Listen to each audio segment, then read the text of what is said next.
It was a quiet night in the village of Okuta-Igbe, the kind of night when the moon hung low and silver, and every star seemed to watch the earth below. Children were fast asleep in their mud huts, dreaming sweet dreams. Mothers hummed soft lullabies. Fathers sat by small fires, telling gentle stories of the old days. Then, knock, knock, knock, a soft, polite knock on a wooden door. A woman named Mama Adeola woke with a start. Her heart beat fast. Who could be visiting so late? She lit a small oil lamp and crept to the door. When she opened it just a little, her breath caught in her throat. Standing there, in the moonlight, was an old woman she had never seen before. The visitor's clothes were old and torn, like from many years ago. Her skin was pale, almost glowing, but her eyes were kind. And she spoke softly. "Do you remember me?" the woman asked. Mama Adeola shook her head, trembling.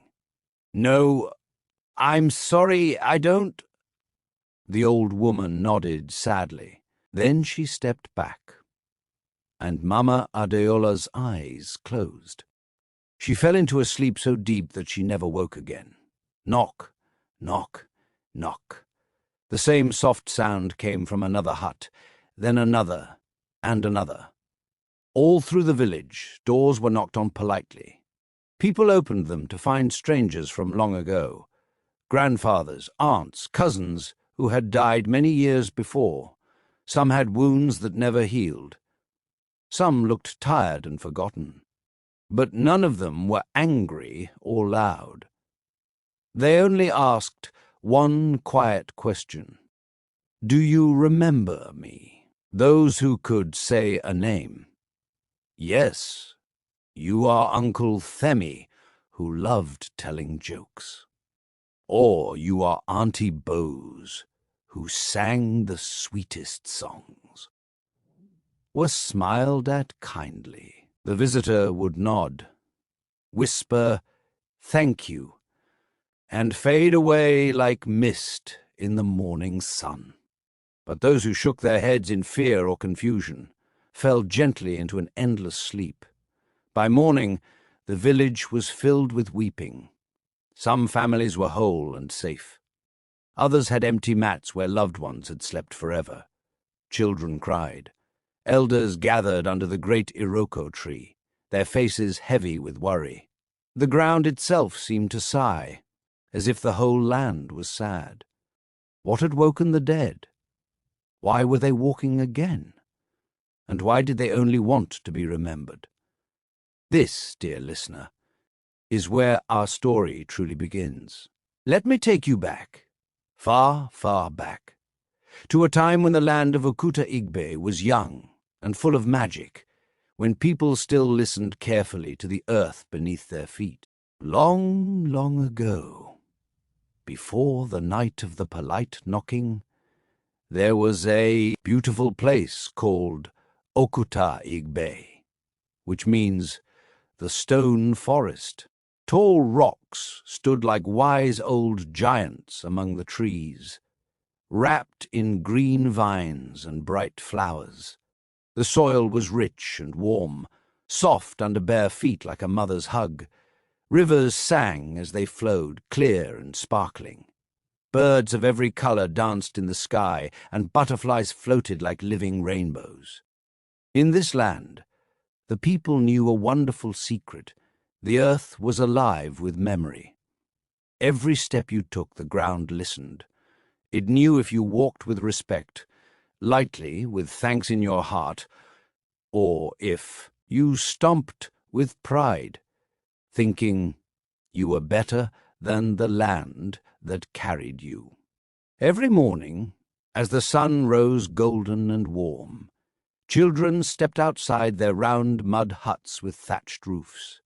They stood straight, closed their eyes, and spoke politely to the air around them. "Good morning, dear ancestors. Thank you for watching over us. Please, keep us safe today." And the ancestors, those who had lived and died before, heard them. They watched through the bright eyes of birds flying overhead.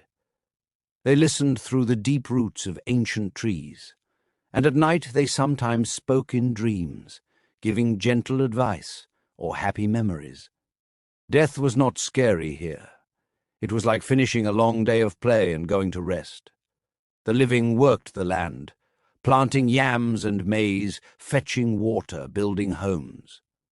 The dead guarded it all, sending rain when needed, keeping harm away, making crops grow strong. This perfect balance had a name: harmony between the living and the remembered. The very first ancestors were called the Root Ones. They were the strongest spirits, like the deep roots that hold a mighty tree steady in a storm. Each had a special duty. There was Ia Omo, the kind mother of children, who protected every little one. If a child wandered too far into the forest, she would send colorful butterflies to guide them home. There was Baba Odo, father of rivers, who kept the waters flowing clean and gentle. There was Oluso Iro, the guardian against lies, who made sure truth was spoken. And Ogun Ugun, the great healer, who whispered to medicine women about which leaves and roots could cure fever or pain. Every season, the whole village gathered around a big fire under the stars. They sang the names of the Root Ones one by one, pouring cool water or palm wine on the ground as gifts. Speaking a name kept an ancestor strong and happy. Forgetting a name left them alone in the dark, and no one wanted that. A wise elder once told the children, as they sat wide-eyed at his feet, "My dears, when you forget an ancestor's name, it is like leaving a friend in a dark room with no light. Always remember, always speak kindly." For many, many years the people did just that. The land bloomed, laughter filled the air. Life was good, but then a child was born who would change everything. On a hot, sunny day, when the sky was as blue as a kingfisher's wing, a baby boy came into the world. The midwife, Auntie Flake, held him up, but he did not cry like other babies.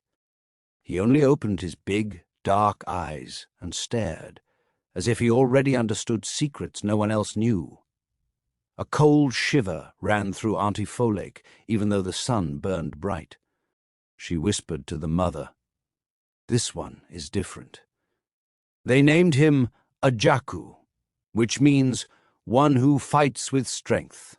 As Ayaku grew, he learned everything quickly. Too quickly. By the time he could walk well, he knew the names of all the birds, all the healing plants, all the stories. Other children played happily, chasing grasshoppers or splashing in streams. Ajaku watched quietly, thinking deep thoughts. The children often asked the elders, "Why do we greet the ancestors every morning?" The elders smiled and answered, "Because they love us and protect us, just as we love and remember them." But Ajaku asked a different question, in a voice calm but sharp. "What happens if we stop?" The elders grew quiet. Their smiles faded. That question felt dangerous, like opening a door that should stay closed. As a young man, tall and strong, Ajaku noticed something no one else seemed to see. During the great gatherings, some ancestors' names were sung loudly, with drums and dancing. Others were barely whispered, or not spoken at all. These were the forgotten ones, those who died in shame or betrayal, or simply because time had passed and their families forgot. Late at night, when the village slept under blankets of stars, Ajaku slipped away to the quiet graves at the edge of the forest. He sat among the simple mounds of earth, marked only by stones or faded flowers. He did not pour offerings, he did not pray. He listened, and the ground answered. Soft, angry whispers rose from deep below. We were wronged, we were betrayed, we were forgotten. But we still remember everything. Night after night, the forgotten spirits spoke to him. They taught him a secret no living person should know. Peaceful ancestors guide with love. Angry ancestors obey commands. Ajaku's heart raced. He smiled in the darkness. He had found power. One night, under a thin red moon that the elders called dangerous, Ajaku stood among the graves and spoke a forgotten name aloud for the first time. Olumide. The one betrayed. The air turned ice-cold. His shadow twisted strangely on the ground. Something unseen listened. Ajaku had opened a door, and soon he would open it wider than anyone could imagine. Ajaku could not stop now. The whispers had become his friends. Cold, hungry friends who promised him everything if he would only help them be seen again. Night after night he returned to the forgotten graves. He learned their names, their stories, their pains. One spirit, Aduni the Silent, told him how she had watched her family suffer without ever speaking up. Another, Kola the Shamed, spoke of a mistake in his youth that no one ever forgave. Yemi the Betrayer wept as he confessed selling a secret for gold long ago. Each time Ajaku spoke their names aloud, the air grew colder. Shadows moved when there was no wind. His own shadow sometimes lagged behind him, as if it belonged to someone else. The village began to notice small, strange things. Dogs barked at nothing. Children woke from nightmares, crying about hands reaching from the soil. Crops in one corner of the fields turned black overnight. The elders whispered among themselves, but no one yet pointed to Ajaku. He was careful. He smiled in the daylight. He helped carry water and harvest yams like any good young man. Then came the night of the wrong moon. The moon rose thin and blood-red, a color the old people feared. It was said that on such nights the line between living and dead grew thin as spider silk. Ajaku waited until the village slept. He walked to the very center of the forgotten graves and stood tall. His voice was steady and clear as he spoke 3 forbidden names together for the first time. Adoni the Silent, Kola the Shamed, Yemi the Betrayer, I call you. Rise and listen. The ground trembled. Not a great earthquake, just a gentle shiver, like a sleeping giant turning over. Cracks opened in the dry earth. Pale hands, thin and cold, pushed slowly through the soil. Fingers curled, searching for the moonlight. The hands did not grab or claw. They simply reached upward, as if asking for help.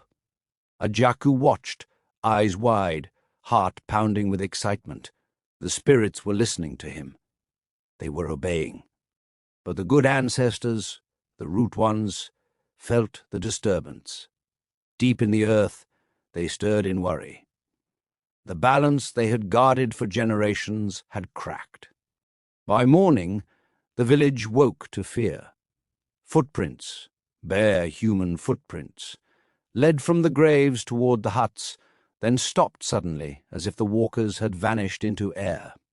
A child's favorite toy doll lay half-buried near a fresh crack in the ground. The river ran muddy for the first time in years. The elders knew. They called a meeting under the great Iroko tree that very day. 7 of the wisest, 4 women and 3 men, all with hair as white as egret feathers, sat in a circle. For 7 nights they would stay there, neither eating nor sleeping much, seeking a way to mend what had been broken. They spoke of Ajaku, They had watched him grow strange. They had heard the questions he asked. Now they understood. "We must stop him before he wakes more," said elder Mama Oleron, the oldest of all. "But how?" asked Baba Ade. "He has learned things that should never be spoken." They decided on two things: a punishment for Ajaku and a safeguard for the future. First, the safeguard. The elders brought forth their most dangerous knowledge, spells, names, and rituals passed down only by word of mouth, never written, because writing gives power a life of its own. One elder warned, "Once we put this on skin and ash, it will no longer belong only to us. It may call to others long after we are gone." But they had no choice. They chose the skin of a gentle antelope, treated with sacred herbs that smelled of rain and earth. They dried it slowly under moonlight. The words were written with ash from a fire fed only by certain woods, mixed with a single drop of blood from each elder's finger, a promise and a binding. As they wrote, they spoke every spell aloud, so the good ancestors could hear and give strength. Spells to calm angry spirits, spells to close opened graves, spells to make forgotten names remembered again. When the last word was written, the forest fell completely silent. Even the crickets stopped. Then the book sighed, a soft, living breath. Its cover rose and fell once, as if it had just woken up. The elders placed 3 strong laws upon it. It will never force itself open. It will answer only a living voice that speaks politely. It will call quietly to those whose hearts begin to forget. Mama Oleron trembled as she added a warning. And it will tempt the innocent first, the curious, the kind, the ones who mean no harm. Now came the punishment. They found Ajaku walking by the river at dawn. He did not run. He did not beg. He only smiled, that same quiet, knowing smile. The elders led him to a deep hole, already dug in the sacred ground. They buried him standing upright, feet in the earth, facing downward toward the ancestors he had disturbed. His mouth was gently sealed with wet clay, so no more forbidden names could pass his lips. "You wished to command the dead," Mama Oleron said softly. "Now stand among them forever, silent and still." The earth closed over him. Flowers were planted above, but everyone knew his spirit lingered, restless and watching.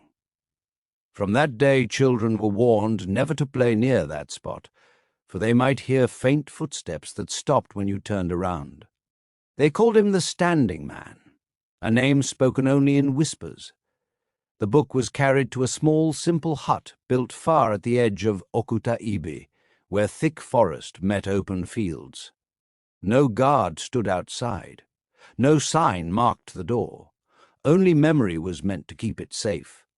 The door was left unlocked, trusting the 3 laws. Time passed. Seasons turned. Children grew, had children of their own. Stories of the Standing Man became scary tales told around fires. The nightly greetings to ancestors grew shorter. Some mornings, busy people forgot altogether. Names of lesser ancestors faded like old writing in rain. The land still bloomed, but its magic grew quieter, sleepier. Many, many years later, in this time of soft forgetting, a kind boy named Tola lived in the village. Tola was always polite.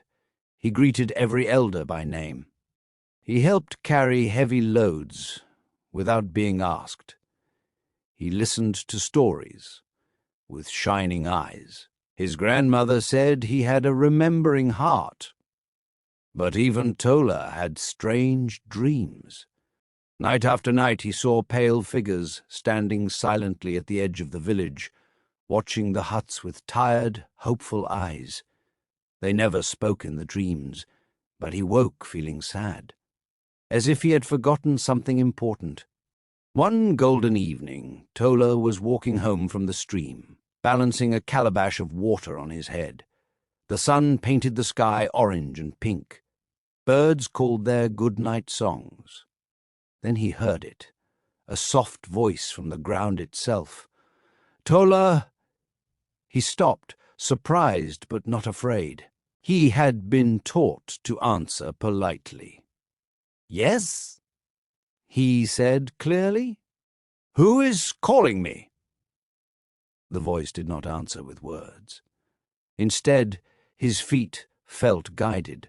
Step by step, he walked deeper into the forest than he had ever gone alone, until he came to the hidden hut.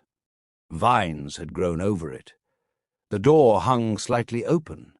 Inside, dust floated in the last rays of sunlight. On a simple wooden shelf lay the book. As Tola stepped closer, the cover lifted by itself. Slowly, gently, like a friend opening a door to welcome him. He did not touch it yet. He only looked. The pages glowed faintly. Beautiful writing in ash and blood seemed to dance. Curious and trusting, Tola spoke politely, just as he had been taught. "May I read you?" The book opened wider. He began to read aloud, his young voice clear and respectful, and the land sighed, a deep, long sigh that travelled through every root and river. That very night, the dead began to walk again. Graves opened quietly all across Okutaibe, like flowers blooming under moonlight. The ancestors rose exactly as they had entered the earth, some old and wrinkled, some young, some carrying the marks of how they died. But none were frightening. They moved slowly, calmly. They walked through the village paths and knocked softly on doors. Knock, knock, knock. "Do you remember me?" Those who could answer with a name were smiled at and left in peace. Those who could not closed their eyes and slept forever. By dawn, the village was filled with both sorrow and wonder. Tola stood in the hidden hut, the book still open. Tears ran down his cheeks. He understood now. This was not cruelty. This was the land's way of healing itself, of forcing people to remember what mattered most. The remaining elders gathered everyone in the village square. They lit the biggest fire anyone had ever seen. Drums that had been silent for years began to beat a slow, steady rhythm. Then the singing began. First the elders sang the names of the root ones, loud and strong. Then families sang the names of their own ancestors. Grandmothers who told stories. Uncles who carved beautiful masks. Sisters lost too young. Even the children joined in, their high voices rising like birds. They poured palm wine and cool water on the ground. They told stories late into the night, funny ones, sad ones, brave ones. As each name was spoken with love, an ancestor somewhere in the village paused, smiled, and gently returned to the earth. Graves closed softly behind them. At the very end, when the fire burned low and the first light of morning touched the sky, a great voice rose from the soil itself, deep, kind, and ancient. "Remember us, and we will guard you forever. Forget us, and the book will open again." The book in the hut closed itself with a quiet thud. Peace returned. Tola grew old and became the wisest elder anyone could remember. Every morning he led the children in greeting the ancestors. Every season he made sure every name, even the difficult ones, was spoken aloud with respect. The little hut remained at the edge, hidden by vines. The book waited inside, patient as the earth itself, because forgetting always tries to creep back in. And the dead are always patient. They wait beneath our feet, listening to our footsteps, hoping we walk with respect, hoping we speak their names with kindness, hoping we never forget. And that, dear listener, is the story of Okuta Ibe, the land that remembers everything as long as we help it remember. Thank you for walking this path with me. May you always greet the morning politely, and may your ancestors smile upon you.